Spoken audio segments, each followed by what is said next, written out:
પાલિતાણામાં ભારત બંધના પડઘા SC/ST સમુદાય દ્વારા રેલી અને સૂત્રોચ્ચાર કરી વિરોધ નોંધાવ્યો।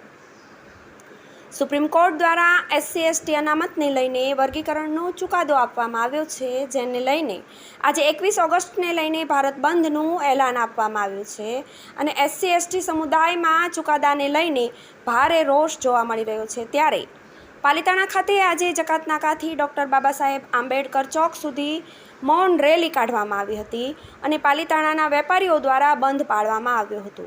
SC/ST સમાજના બંધના પગલે પાલિતાણામાં પણ મિશ્ર પ્રતિસાદ જોવા મળ્યો હતો અને ડૉક્ટર બાબા સાહેબ આંબેડકર ચોક ખાતે SC સમાજના લોકો દ્વારા ચક્કાજામ કરી સૂત્રોચ્ચાર કર્યા હતા અને બંધારણ બચાવોના નારા લગાવવામાં આવ્યા હતા।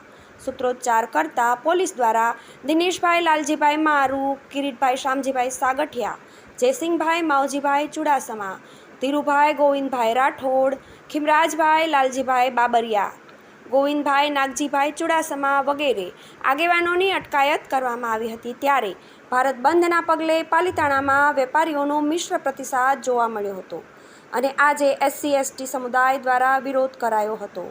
બ્યુરો રિપોર્ટ, શાશ્વત સમાચાર, ગુજરાત, પાલિતાણા। જય ભીમ। હું દિનેશભાઈ લાલજીભાઈ મારુ। થોડા દિવસ પહેલાં સુપ્રીમ કોર્ટના જજોનું જે જજમેન્ટ હતું એના વિરોધમાં ભારત બંધનું એલાન હોય તો પાલિતાણા તાલુકામાં દલિત સમાજ એટલે SC/ST સમાજે ભેગા થઈ મૌન રેલીનું આયોજન કરેલ અને બંધમાં સમર્થનમાં પાલિતાણા તાલુકામાં બહોળી સંખ્યામાં માણસો એકત્રિત થઈ અને વિરોધ પ્રદર્શન કર્યું હતું।